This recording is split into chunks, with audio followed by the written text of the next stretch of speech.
Welcome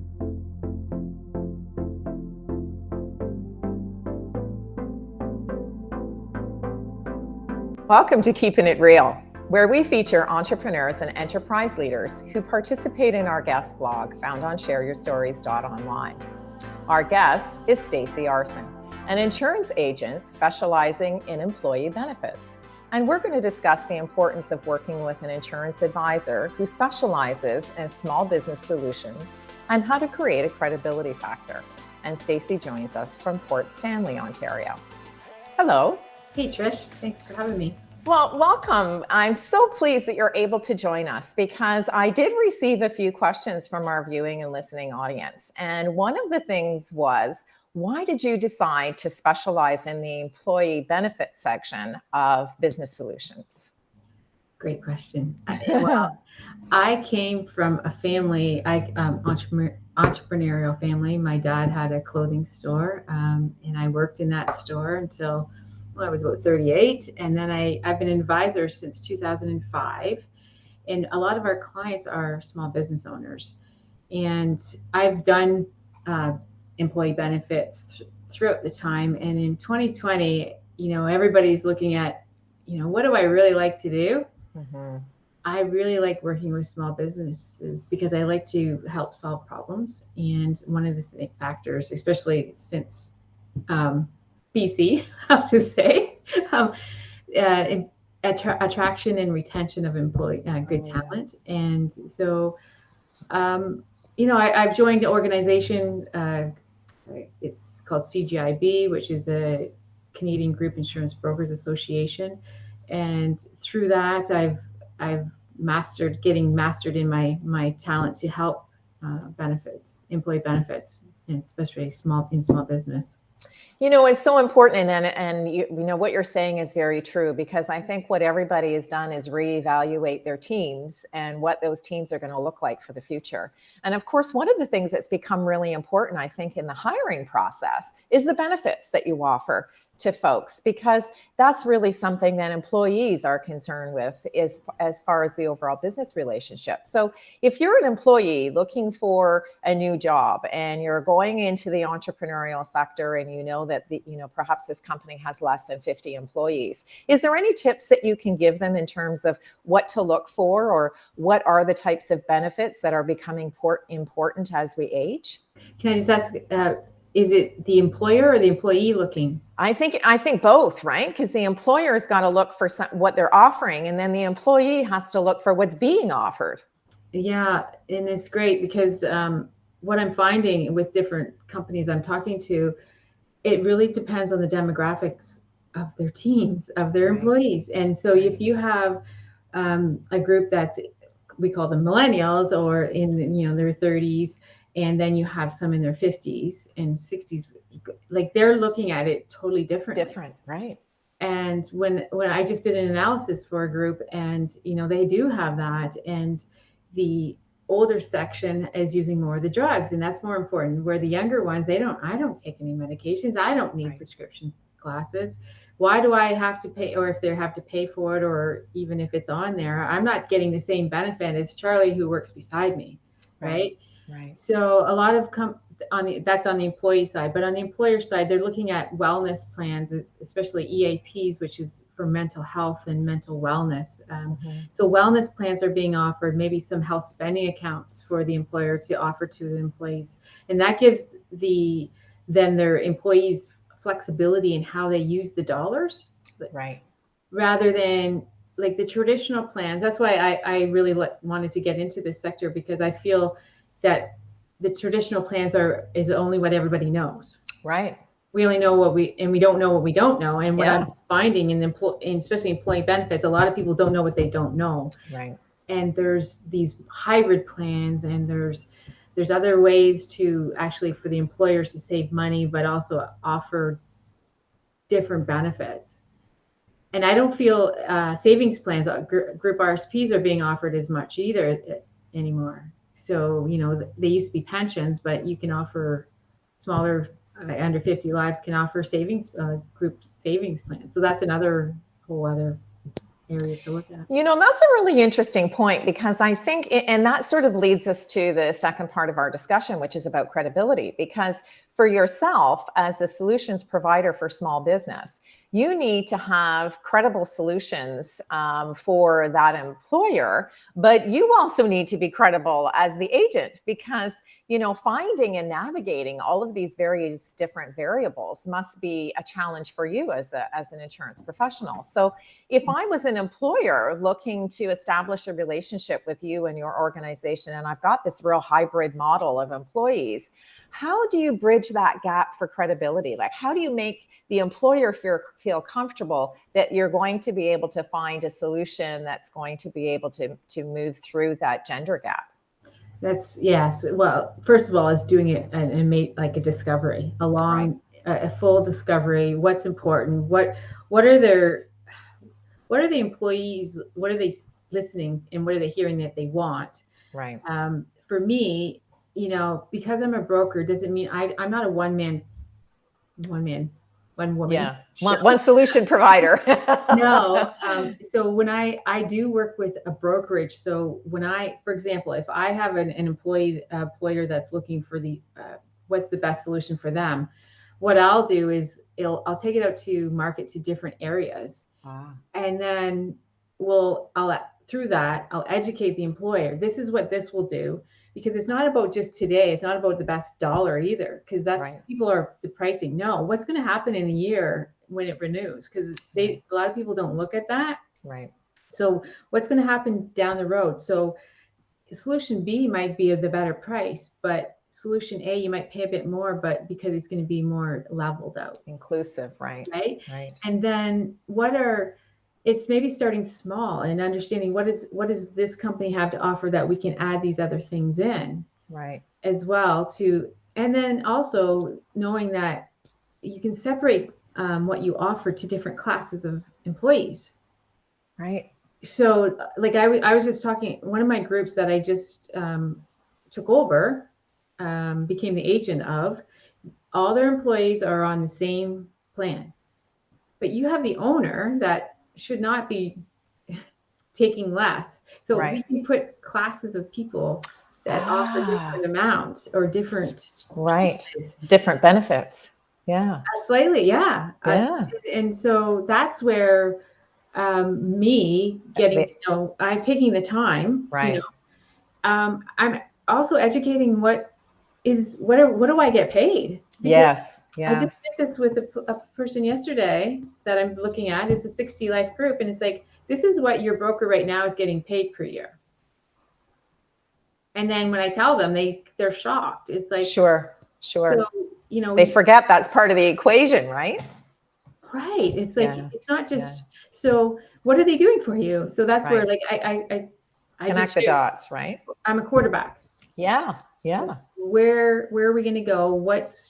Okay. So you have an issue. Let's try to solve this. So what's the sweet spot? So I'm a small business owner. I've decided to expand my business. I've had some folks perhaps that have been working on contract who now want to become employees. So say I'm going to be the owner and I'm going to have less than 5 employees. Is there a sweet spot where it makes sense? Because, I'm sure like you, I've talked to a lot of entrepreneurs, solopreneurs who have no insurance whatsoever because they think, well, I'm on my own. Nobody's going to give me any insurance. What would possibly be the benefit? So I'm sure that's a whole segment of the market as well that you can tap into, because the solopreneur who then may have 1 or 2 employees, is it worthwhile for them to have an employee benefit package or an insurance package for them in their business? One thing that you just said that I picked up on, that probably most of the population, you said insurance. That's the first thing. Different than benefits, right? Yes, because insurance, for one thing, you should be incorporated. Right. To have, they all want incorporation. They want to see if you're looking at a traditional plan, they want to see at least a year in business. Okay, that's good advice. Right? Yeah. But the other thing you said is insurance. So insurance is not always the solution. Right. So there's what's called health spending account. And what that is not, like, for example, I'm incorporated. There's just myself and my husband. We have a health spending account. Ah, because now my business is paying for it, my benefit or my employee benefits, and right. it's a tax-free benefit to me. And I set the limit. If it's $5,000, I can put my $1,000 prescription Glasses. planning. Yeah, Yeah, yeah. it's going through my business. It's saving tax dollars through my business Wow. paying for it rather That's than. awesome advice because you know what? You're Yeah. absolutely right. I think that, one of the challenges I think when we're entrepreneurs is we know what we do in our business inside and out, right? So if we sell products or services, we know how to do that. We know how to sell, we may hire an accountant a little later on because we need help with the books and all of those approvals. But I think we forget about liability is really the only thing I think that first comes to mind, right? Like, okay, I need liability insurance and I've got that. And then that kind of everything else falls off the wayside. And as you say, being able to tap into your credibility and expertise and giving people options is a huge advantage because we don't know what we don't know. And yet there may be so many things that we're leaving on the table just because we haven't had the conversation. Oh, like exactly. Like, so I just had to get 2 crowns. That's like It's $2,500. expensive. Yeah. So, okay, so do I pay with it with my after-tax dollars as Right. a self-employed, incorporated, self-employed Sure. incorporated, or Yeah. do I pay for it with pre-tax dollars through my corporation? Right. And there is tax, it taxes and fees, but it's still it comes out better It's and different. it's Yeah, for different. sure. And so a lot of people don't understand how they work. Right. That's So do you have, say, I don't know, general information sessions? Say, I mean, we're all using Zoom now. We're all using online platforms. The stigma about getting information online and making connections, very much like we are today, is now gone. I mean, that's a really wonderful thing about our current situation is, everyone's very comfortable with it now. So mhm. are you offering sort of general information sessions where people can maybe participate in a Zoom call and have 10 or 15 people that are small business owners, and you kind of give them the wherefores and the hows about what they should be considering and how they can consider various different options that you provide? It's on my to-do list. 'Cause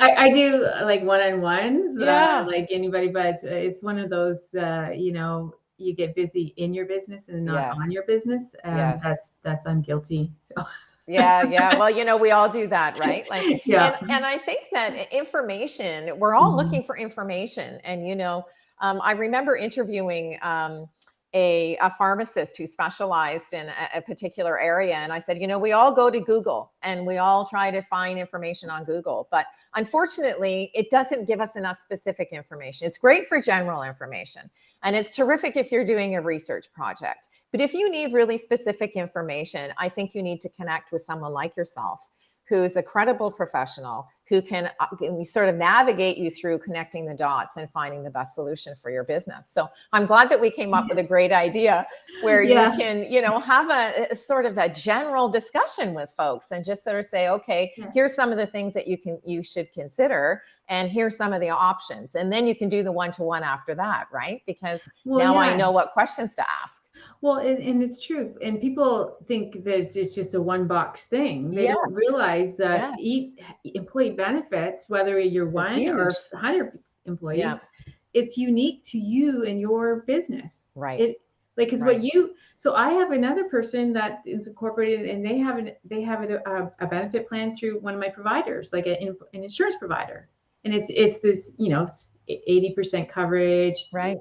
Right. X amount of dental things. So that's because that's what's important to them. Right. So it's not that I Right. push one thing. It's like, okay, Right. it's just finding out what's important to you. What do you feel comfortable with? Right. And what are And what then are finding your the right health solution. right? What are your health needs? Like if Right.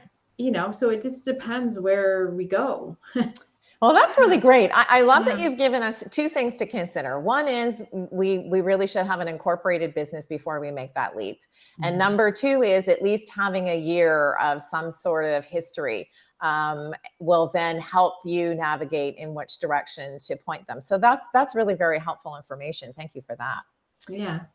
Now, one of the things that we do in our guest blog is we ask folks to share 3 words of advice. And I absolutely love your 3 words because they are never give up. So tell us why those 3 words are really important to you in your business, Stacey.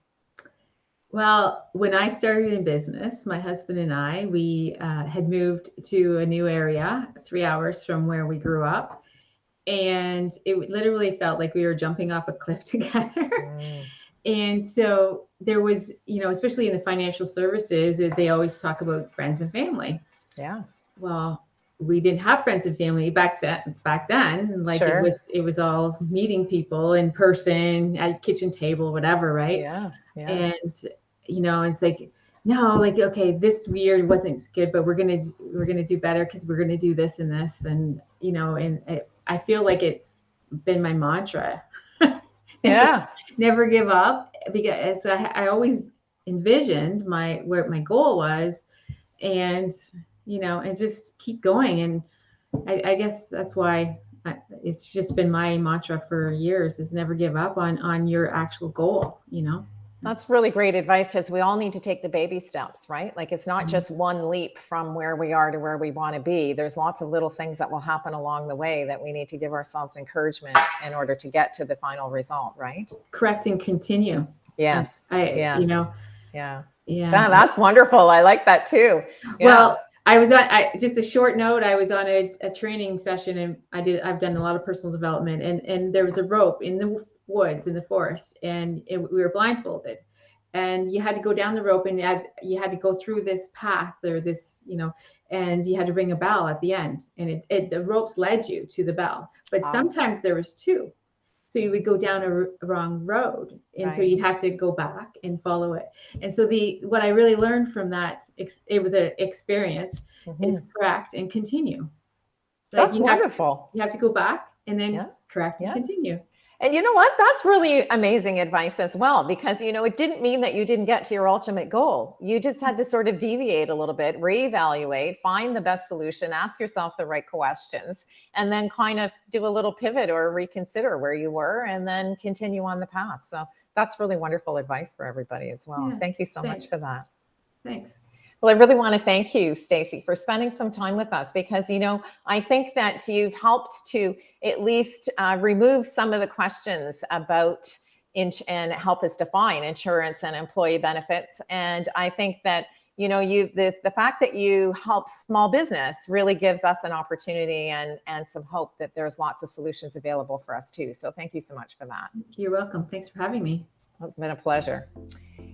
To you, our viewing and listening audience, I'd like to thank you for joining us in this edition of Keeping It Real, where we introduced you to the person behind the logo. I'm Trish Tonai, founder and host for the series. And if you're interested in sharing your business story, visit our website at shareyourstories.online. Thanks again for joining us, and we look forward to meeting you next time when we share another great idea.